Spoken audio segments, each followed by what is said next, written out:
Olá pessoal, tudo bem com vocês? Na aula de hoje a gente vai falar sobre problemas de transmissão de calor. Então a gente vai mudar um pouco agora o foco do fluido, embora a análise seja bastante semelhante, mas a gente vai ter que ver alguns conceitos relacionados a calor, a transferência de energia e a primeira lei da termodinâmica. Vamos lá?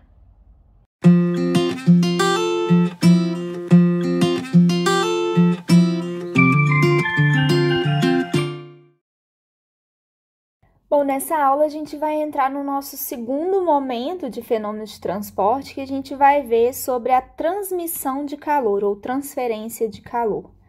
Basicamente, a gente vai começar a discutir agora alguns mecanismos de troca de calor. São eles a condução, a radiação e a convecção. A gente vai falar um pouquinho sobre cada um deles e discutir como acontecem e como vão ser analisados problemas que tem troca de calor, transmissão de calor. Em alguns casos, a gente pode analisar o sistema, definindo ali para aquele sistema uma determinada temperatura de um ponto, seja tomada como representativa de todos os processos que acontecem lá naquele ponto, do sistema como um todo. Em outros casos, por exemplo, se a gente estiver considerando um material que não seja bom condutor de calor, por exemplo, uma placa de vidro, Se a gente segurar numa extremidade e aquecer com um maçarico a outra extremidade, a gente vai ter diferenças bem relevantes de temperatura nas suas duas extremidades. Então, a gente não pode assumir uma temperatura uniforme em todo o material, porque nesse caso ele não se comporta dessa forma, A temperatura ela muda de um ponto para outro, no caso desse material. Então, por esse motivo, em algumas situações a gente tem que considerar a hipótese da temperatura de um dado ponto ser como uniforme em todo o sistema, e em outras situações a gente não pode adotar dessa forma. Então, da mesma forma como a gente fazia para os fluidos, a gente vai aqui analisar os tipos de problema, e tentar hipotizar algumas situações para simplificar os nossos equacionamentos e ver quais situações são ou não prudentes da gente considerar. Então, levando aí em consideração, as dimensões da peça, o material com que ela foi construída e informações, além disso, sobre a natureza das trocas térmicas ao longo das fronteiras daquele material. Então, a gente vai primeiro entender, que calor é a energia transferida, é uma energia resultante de uma diferença de temperatura. Então, eu só tenho troca de calor se eu tiver diferença de temperatura. Então, a força motriz para haver troca de trocas, térmicas, vai ser a diferença de temperatura. Essa transferência de calor, ela pode ser quantificada a partir de uma variável que a gente vai chamar de Q ponto, transferência de calor, e essa variável determina a taxa de transferência de energia de um meio com maior temperatura para um meio de menor temperatura. Observem que a transferência de calor é uma grandeza vetorial e ela vai precisar ser definida em relação a um sistema de coordenadas. Ele pode ser cartesiano, como a gente está acostumado, coordenadas cilíndricas, polares, esféricas, da forma como for necessário para analisar o nosso problema, Vai depender do tipo de problema que a gente está analisando. Então, ela precisa ser determinada em magnitude, direção e sentido. E as trocas de calor, é importante a gente falar que elas são feitas, de pontos com maiores temperaturas para pontos de menor temperatura. Então, aqui a gente tem um meio quente e o calor ele passa do meio de maior temperatura para o ponto de menor temperatura, A mesma coisa aqui. Então, ele tem seu sentido definido, Aqui a gente tem um calor negativo, porque ele está no sentido contrário do eixo X. E aqui a gente tem um calor positivo, porque ele está no sentido positivo do eixo X. Bom, e a gente pode classificar o regime de troca de temperatura, de transferência de calor, também como sendo permanente ou transiente. O regime permanente, ele ocorre sem a variação com o tempo em qualquer ponto do meio, né? Então, o calor, não há variação dessa transferência de calor. Se eu analisar um tempo t igual a 2 segundos e um tempo t igual a 5 segundos, essa troca de calor ela é a mesma. Então, o Q ponto ele é igual ao Q 2 pontos. E um regime transiente, essa taxa de transmissão de calor, ela varia com o tempo, né? Bom, dependendo do interesse, né, a gente sabe que o problema ele tem 3 dimensões, né? Vou ter trocas de calor. Se eu tiver diferença de temperatura nas 3 direções, x, y e z, eu vou ter troca de calor em todas as direções. Eu vou ter transmissão de calor em todas as direções. Mas, dependendo do interesse, a gente pode hipotizar o problema, né? Tem situações em que a gente pode fazer uma análise de trocas em 2D, né? Bidimensional. Tem situações que a gente pode hipotizar como sendo um problema unidimensional. Aqui, nesse caso, a gente considera a diferença de temperatura na direção do eixo Y, nessa direção aqui, e na direção do eixo X. E na direção do eixo Z, a gente despreza as variações de temperatura que surgirem aqui. Então, esse é um problema do tipo bidimensional. No nosso caso, né, na maioria dos casos, a gente pode prever uma transmissão de calor unidimensional, que é o caso, por exemplo, que nos interessa aqui na engenharia. Por exemplo, se a gente quiser avaliar a troca de calor entre um lado do ambiente, né, o ambiente interno e o ambiente externo. Aqui não nos interessa como a temperatura varia ao longo do plano da janela. Somente nos interessa através da espessura da janela, né? Então, eu vou ter uma diferença de temperatura da parte interna para a parte externa do ambiente, né? Então, as outras temperaturas, essa variação ao longo desse plano e ao longo desse plano, elas são desprezíveis para mim e eu posso tratar o problema como um problema unidimensional.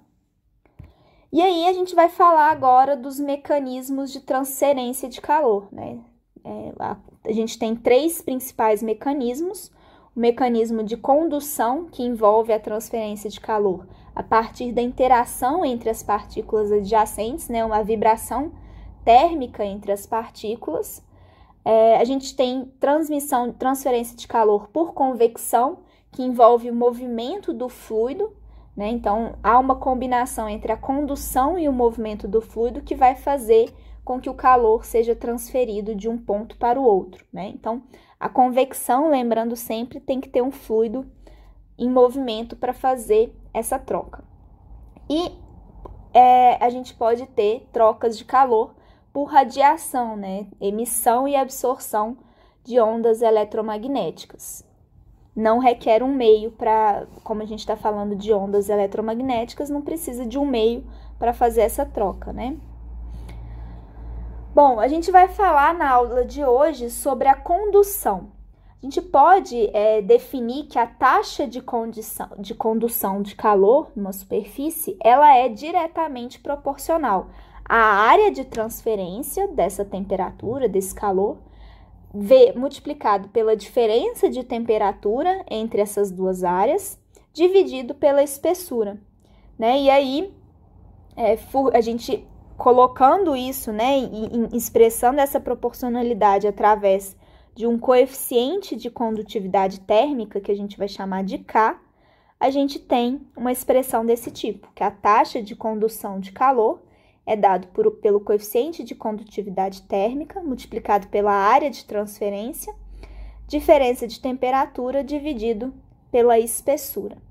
Então, escrevendo isso aí, transformando essa diferença de temperatura, a gente tem aqui uma temperatura T1, que é maior do que a temperatura T2, né? Que está do outro lado aqui dessa espessura ΔX que a gente está considerando.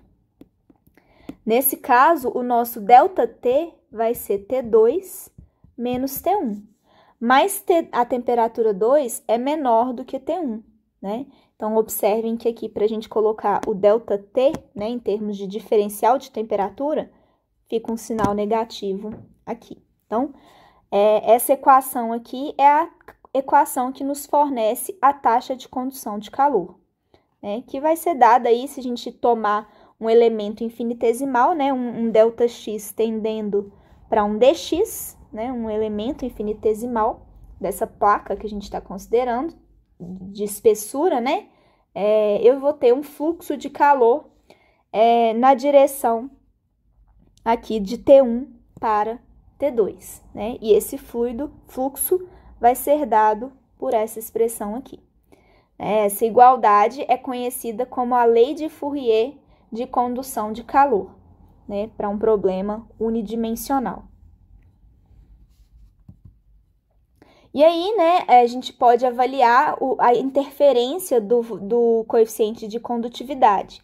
Aqui a gente tem uma parede com 1 metro de espessura, 1 metro de espessura dos dois lados. A mesma temperatura aqui, a mesma temperatura, 30 graus. Eu passo de 30 para 20 graus. Só que aqui eu tenho um material que tem um parâmetro de condutividade igual a 400.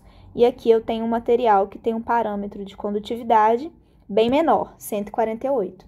Eu observo que, para aquele material que tem uma condutividade maior, eu tenho uma maior taxa de transferência de calor do que o material que tem a menor condutividade térmica, né? Então, eu tenho a mesma área, a mesma espessura, mas materiais diferentes. E a taxa de condução de calor vai ser diretamente proporcional à condutividade térmica, que depende basicamente do tipo de material que eu estou considerando.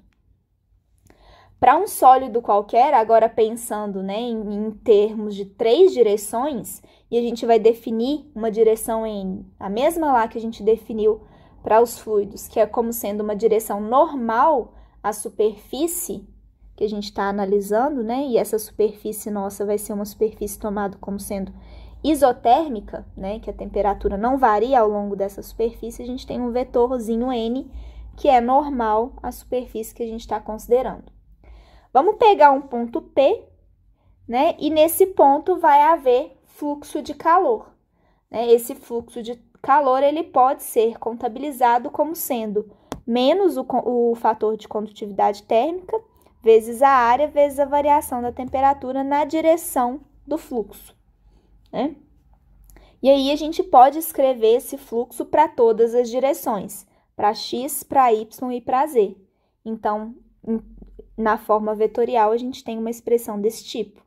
Se a gente quiser escrever, né, em cada um dos eixos coordenados, a gente vai pegar a variação ao longo de cada um desses eixos. Então, a taxa de variação de transferência de calor na direção x, a taxa de transferência de calor na direção y e a taxa de transferência de calor na direção z.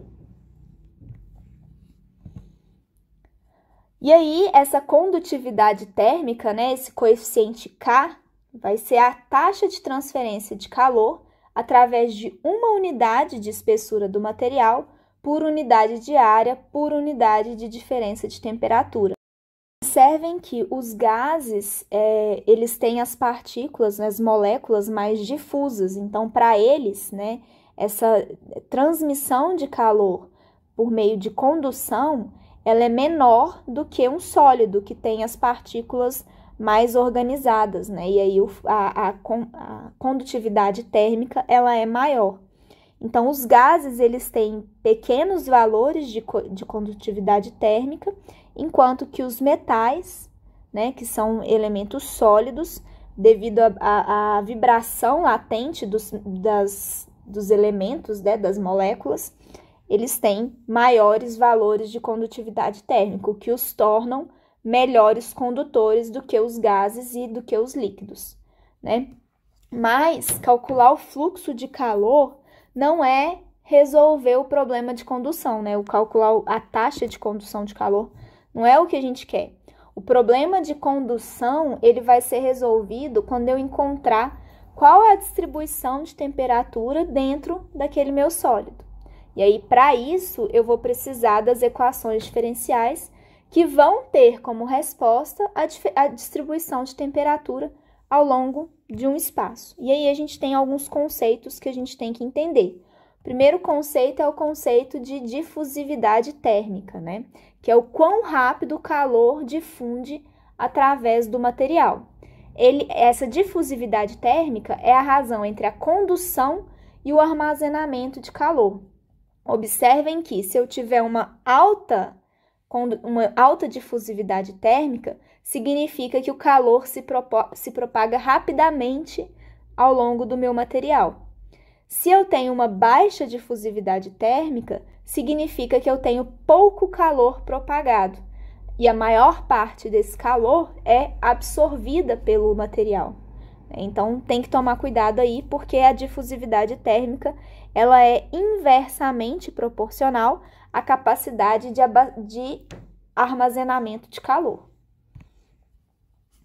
Um outro conceito que a gente tem que entender é o conceito de geração de calor, né? Que é a conversão de energia na forma de calor. Isso pode ser feito por diversas maneiras, né? A gente tem, por exemplo, a corrente elétrica passando através de uma resistência, é uma fonte geradora de calor. O decaimento de um material radioativo também pode gerar, né, calor. Reações químicas exotérmicas com liberação de temperatura, né, com aumento da temperatura, também são fontes geradoras de calor. E também, né, o exemplo mais simples que a gente tem, que é através da absorção da radiação solar. Por exemplo, a energia é transmitida pelos raios, né, para a água, por exemplo. Aqui a gente tem uma fonte de radiação solar e essa fonte gera calor na piscina, né, aumentando a temperatura da água.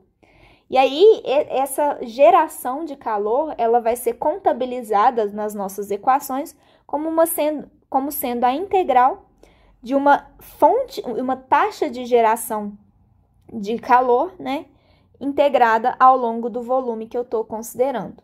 Então, a gente tem uma fonte aí externa que vai ser avaliada matematicamente dessa forma.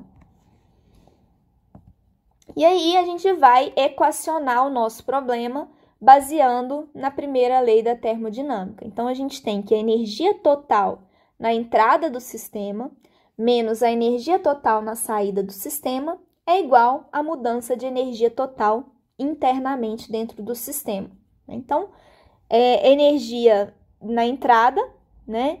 Energia líquida transferida por calor, trabalho e massa, menos a energia na saída. É igual à variação da energia interna no sistema, né? Que vai ser usada para variar a energia interna, para variar a energia cinética, para aumentar a energia potencial, etc. E aí, se a gente escrever isso em termos de taxa líquida de transferência de energia, na forma de calor, a gente vai ter, né, uma taxa no tempo, variação da energia ao longo de um determinado intervalo de tempo. Escrevendo isso na forma de calor, né, considerando agora o calor transferido, né, na forma de condução, a gente vai ter que o calor que entra menos o calor que sai, mais um calor gerado, né, é igual à variação da energia térmica do sistema. Se a gente escrever em termos de taxa, a gente tem uma equação desse tipo aqui. Dessa forma, a gente pode escrever que a variação da energia térmica do sistema vai ser dada por uma variação da energia interna do sistema, que é contabilizada, né, pela massa vezes um coeficiente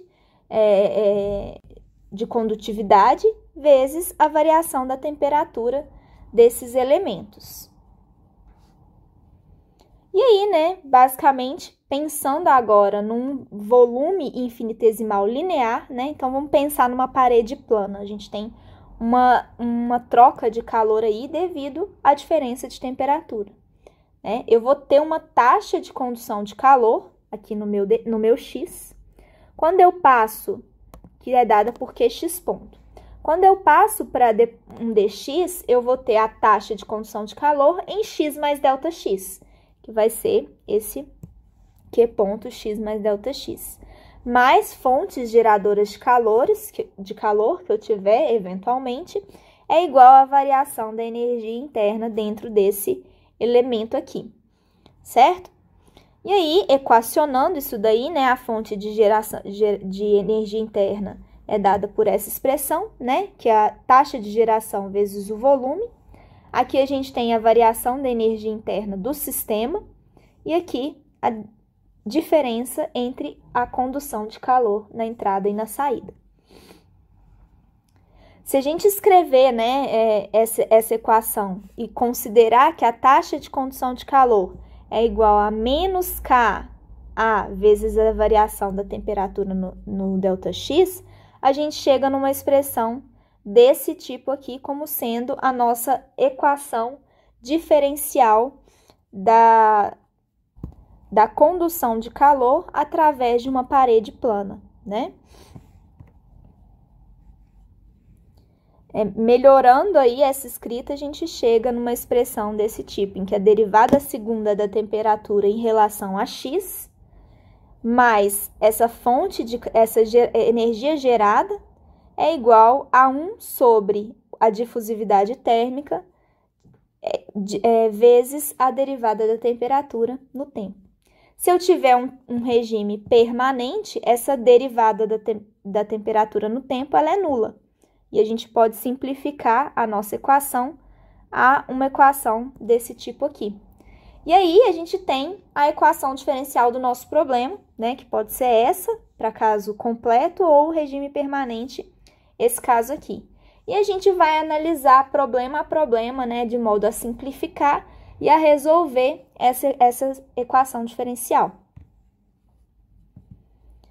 E aí, como eu falei para vocês, mesmo lá no problema de fluidos, como aqui no problema de temperatura, existem um número finito de soluções, né, para esses problemas, uma vez que são problemas que envolvem aí derivada de temperatura, né, equações diferenciais, e a gente vai ter algumas limitações com relação à matemática desse problema, embora isso possa ser sanado se a gente resolver de forma numérica. E aí, para resolver esses tipos de problema com temperatura, basta integrar 2 vezes essa equação diferencial do problema, né? E aí a gente faz isso para paredes planas, por exemplo, que não tem fonte de geração de calor, né? Que esse é igual a 0. Integrando, a gente vai ter uma solução linear, né, do tipo que a temperatura varia de forma linear com x. Eu tenho aqui a temperatura, aqui eu tenho x, que é a espessura da parede, aqui eu tenho uma temperatura tal, T1, aqui eu tenho uma temperatura T2, né, e essa variação da temperatura com a espessura da parede, ela é dada de forma linear. E aí existem inúmeras soluções que podem resolver esse problema, mas apenas uma condiz com o nosso problema que tem as condições de contorno dadas, né? Então, a gente vai ter que definir quais são as nossas condições de contorno para definir qual das retas que vai servir para aquele problema em específico. Bom, a gente viu mais ou menos um apanhado geral do que é, né? Como conduzir esses problemas de condução de calor. E a gente vai fazer depois alguns exercícios e verificar também outros tipos de sistemas que não paredes planas para a gente ampliar aí nossos conhecimentos. Qualquer dúvida, vocês podem me procurar.